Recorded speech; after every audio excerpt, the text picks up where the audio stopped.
Aseda kese enko emfa my emergency Ghana TV ahwefo ni abusia enesto ya yensaka e wo fidem ha se ye baby e de nasem abedo hinini e wo sompa TV na sem ode bae ne se ni anti one ne te e mochiti no eni nti no de ababeda ye se ye mo ne nti busia yensem ne yenko ni nko tie mu nsem emra na yesre omo a sebi akola ete wo nchen de wi aya mu mochiti nkola no aya na mu nsusu yesre mo pa intebusia ka me ho na egohwe video no number 1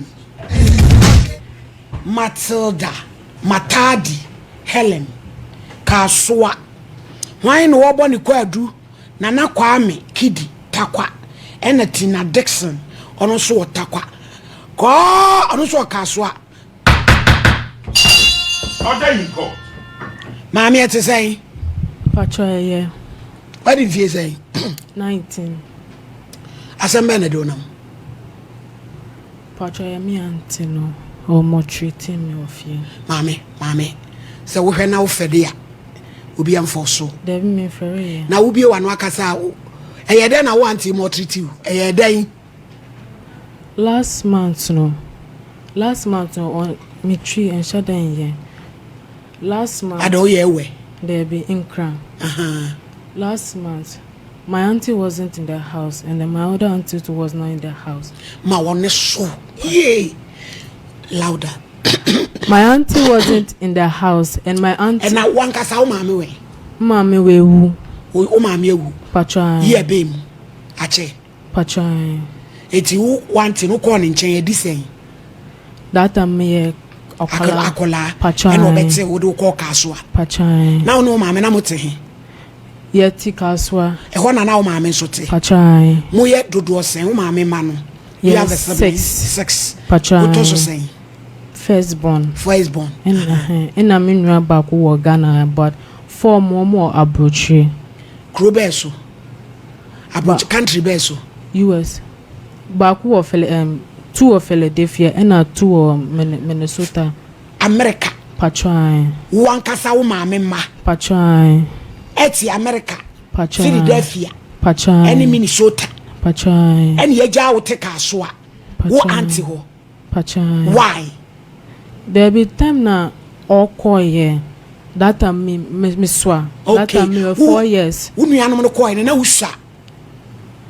When my mom was leaving, she left me and my brother. I was with your auntie. Yes, I was 4 years and my brother was 3 years. So when she went to America and she gave birth to 4. America ni bi. Pachai. With your dad.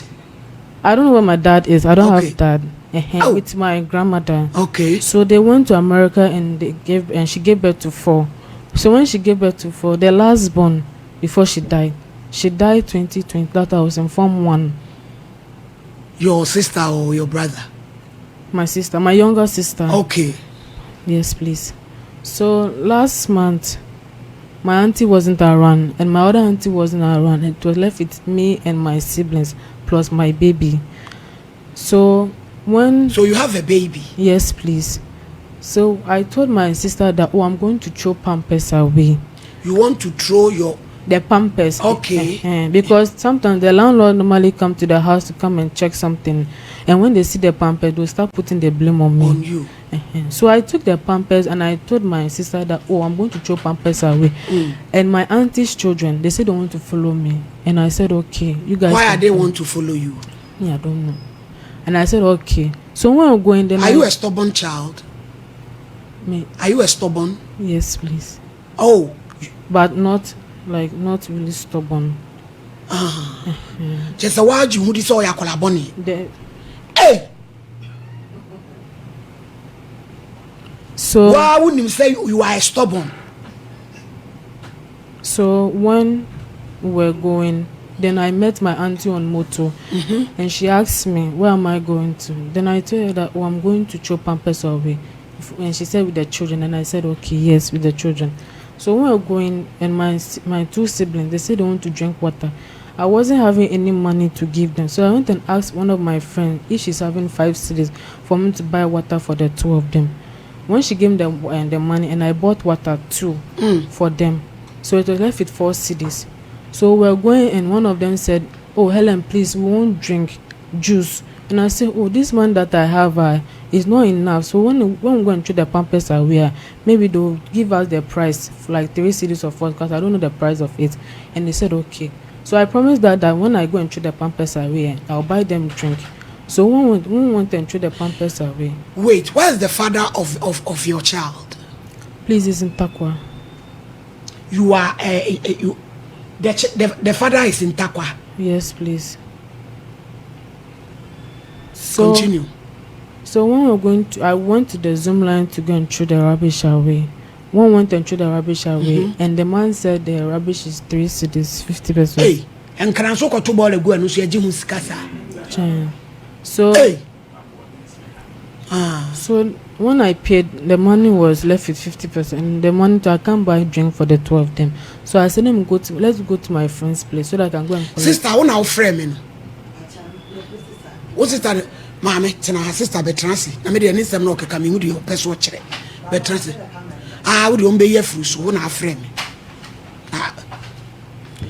Kevin, more also 1% in the back.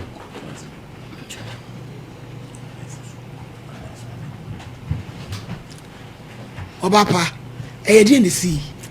My lady, more thing a day. I prefer you to way. One young bush. I summon no can and crest was in you and wabruching. Mpɔtwe you. Ɔnyɛ mu busuanyi. Na ide ye nyɔti area. So no ni fenya muso mi fienyi. Na wo de senyo bita. Ma okodu wo nyipa bia ne fie no ihu no kre. Na abofre ye wo hwa ne ihu de. Onyinsen Bi sabro fun kra kufa do ba ne kan say. No, don't be a spectator, said Debe. Ebini, Casse. Your one young with abofre. Young with there onyinsen. It's in you say no money boom abun de I dare kucha market dano ho. Nti your baby said no se there. Eya na to no te den chen. Ono wa brother dam. Oba onyinsen. No kwasabini my lady. En wo de ye ri ho na yo wan ye pa asam so ye sura asam. Obiale ntumi yinenyim. Nti ye wa na wo de kwasa abofre waawo. Na wo no mu ntu bo awo ye CS. Ja nyakopon adum onye besi a owo oba kama afi ye bo wana abofra a wa wo no pacha bo da abofra ni kitan ina onye nam streets ni ewialo bon ona abofra ebe bisanen osena to wa apam ona abofra ni fifie oba ndana na atene se beyin onye ono abofra wuwen abofra nkohwehwan onfa nambra No nyem no ma hu be makrom. What's there? Mu ehu benyin no mu wo benyin no normal. Na wo fre benyin na wo hye na horoba. Ma me na ye yewon. Nta ye yewon mu ni so onam do ma benyin so block wo nyina wo normal. Nti na wo sa nka de bio. Ita afi mo wo man de abofre so be hia pampeso. Obe hia ne bena be yin ti bejon opamen. Ellen, where did you meet that guy who impregnated you? Takwa. Na what do you call here then?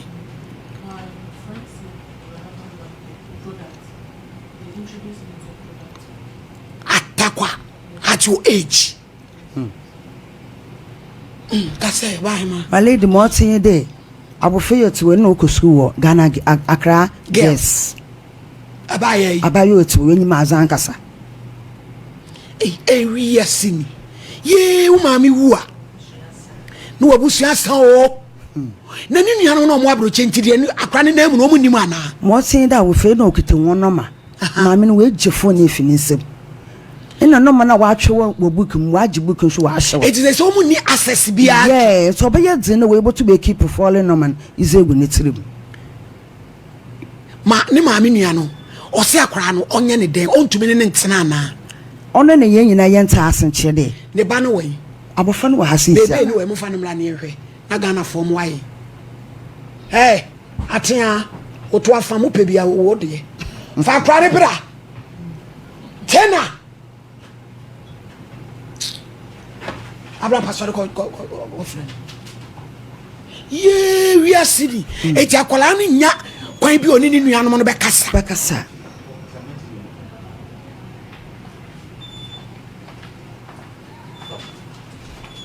Pega o incoso.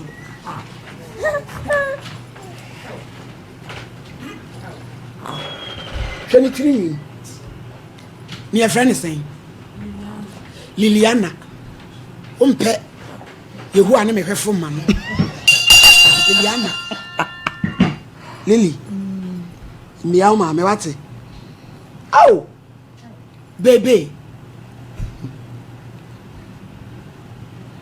sister my lady and na kura no de ne nam di obedi o my lady what is ebi ne hu atalo hya abofre ya na mo hya ne maami anu kwasam ni ba ta ne mi ana mi ya ho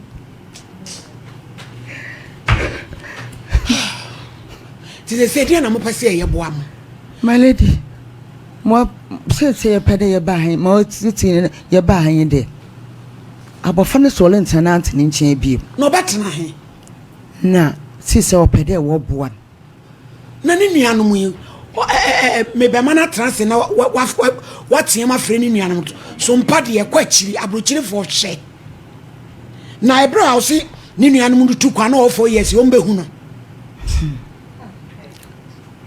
ade jai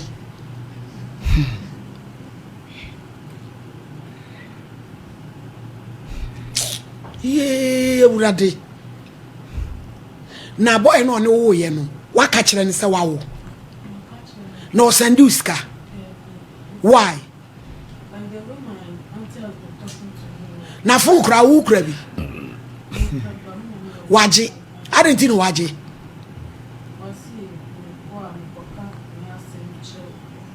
obi foforo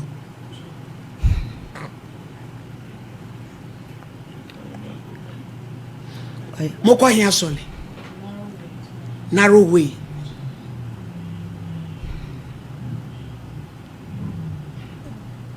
I want you to call your brothers. Are they going to recognize you? Do you want to know? Woman, I don't know a penny. No one can to one. No, almost one quiet there. Oh, mamma, call woo or more. 2 mamma who are no be woo Ghana. America. To almost any buy no see no. Ni video or Google. Or kind of Facebook. You go by ya. Ya go ebe hu e di. Bonja my Harriet Matadi. Mpoche. E wo Google, mon Google my Facebook kure wo. Aya sa akra se bia na maame no faali no. Enso hwan de bedi akire. Etu nuanom no mo wa abrochi no mo ne wan ne wo. Wo grandma so abrochire ho. Na wo grandma ni so nim ne number. Na dia ne ne auntie wo ye.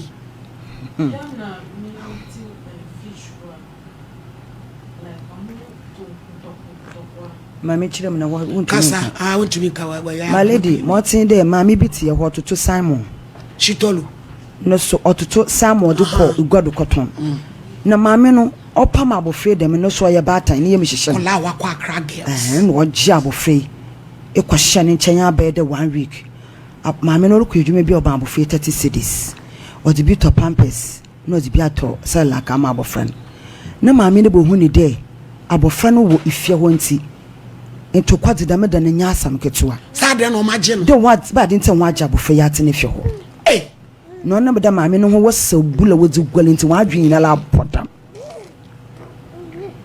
nyancho kwa ketua wo ko papa nti oba ne damen ama ewe wo fin no obi ala pedo oyi ne nsa obi ampe so oba ko na mami ne na be ko nyancho kwa ite no kwasam obi ala ntumi nyine Kevin mutumi nyi to behwe Kevin mutumi nyi emehwe ni ma ne da so ade no o twa nyoma na say the address o pictures bebre waso ai it is a say sister 1% ke here dey my lady ba ye ban na ede abofra no se de olo tenant ni nchen bi na mo sofu bi wa ye nchen ho na ye no kwasam ni we su papa de opedo oja abofra na na ba na mo tin de so kwama me na nyim pa da ma me no le ntaase no fa abofra man nti e ya adwede ye baba na ye za bada na yen ya ye den ne motu ma ka ho asem de sa abofrei won ten final nkasa na no de obetse na ntene nchen biom ana de o ten wo biom yo Helen betranse na emusa wasem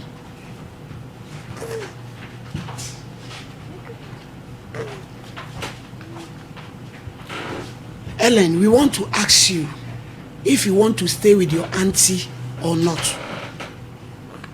We want to ask you, do you still want to stay with your auntie? Yes, no. Person betra obi. Na hina person otra bie wa na obra etumi akoda akodi kotete kwatente. Akola ukwa cra girls. Utumi free headroom takwa. Ghana for my work kwatidie hu entrekese. You are my yard, honey, a libo, quick, you better train aquaba.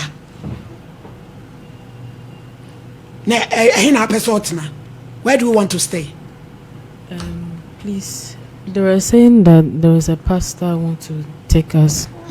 So you want to go and live with the pastor? Yes, please. Now, ma'am, auntie, one in commotion, yao. Pacha debi. Onu.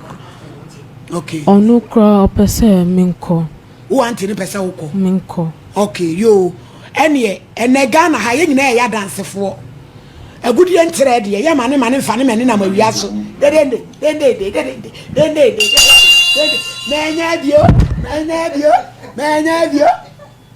Baby. Wo ma me na nanim abu ya simu se. What TV so ashe black said you go we so when you I want to answer and you can wash a black shirt. Ne shirt no so. One shirt kakra black show. Talk show abana. Momo ebimlana. Ghana for ya pemwo. Menane Eliana. Nyameche. Dromo. And crying. Na my kojemo. Moye kojemo man. Pacha de. Manye kojemo. Pacha de bi. Yeah. If you have a blessing. Sorry, Ellen, sorry, Tinanisi. Momo, I and you, Mummy Sika, me and Fama Monko, I couldn't go hard. Why? Nana Mammy, Wajan, on an auntie, on any take a swat, or Pamano, and what Diana, away at Twami, hey, you. Momo, I'm also the Eliana.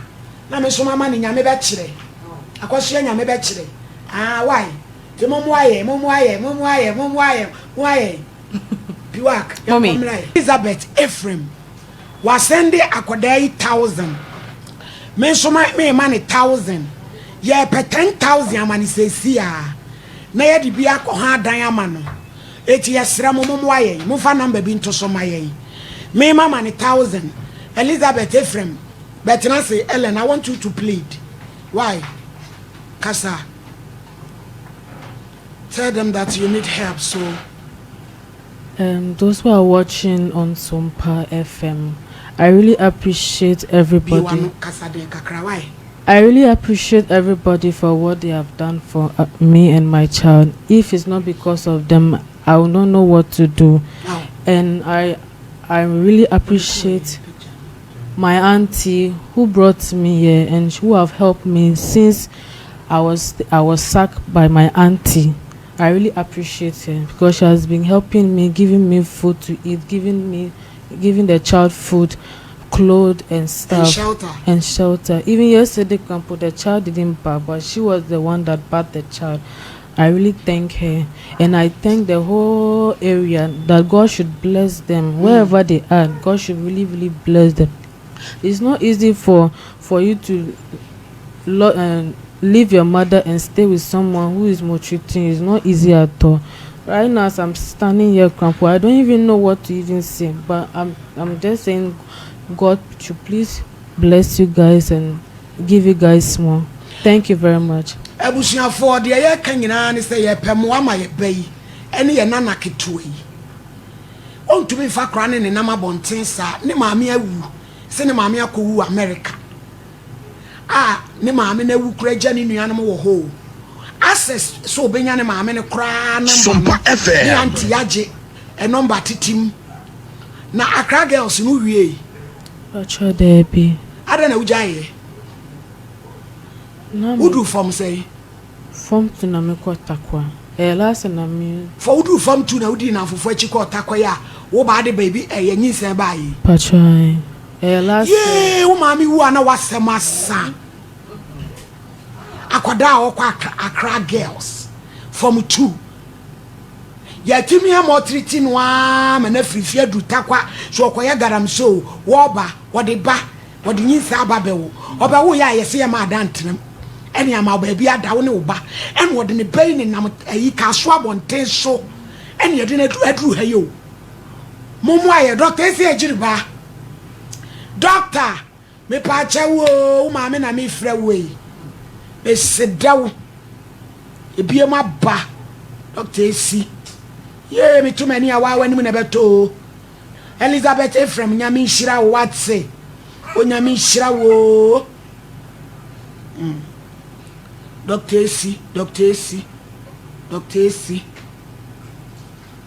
aha Doctor AC ejiriba PSA abaya ntokwani bi aba o ze wo hwe sompa TV abomoden a beboa ye akoda bia ne maame ewu agya no na woni na ntete ka so a kola no akọwo ne anti na pam no me yedi bebi no peche ni frika so aba ha ye pe bebi amakora na tsena ye pe 10,000 ama nakọ mama ne 1,000 obi nso ama ne 1,000 ti da doctor si se wutie mi a momwa ye number no na da so no 0541 126 626 0541 126 126 626 Doctor C wo de ya send simi ya me ha na amansan obi apesa wo bua bia momo aye ansa na wo makoka so a me do bibia se so jibe ma yokohwe video no eba ye na meti asem we na me ra ho pa because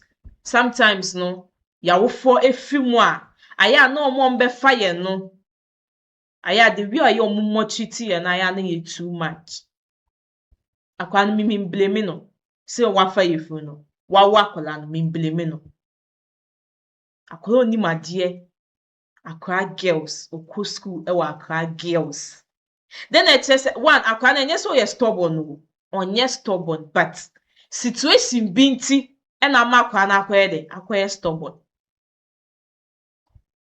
because akola oku school onim se minjin di se ni anti na oka ne ho asem no kwa oma ni sika e di ko school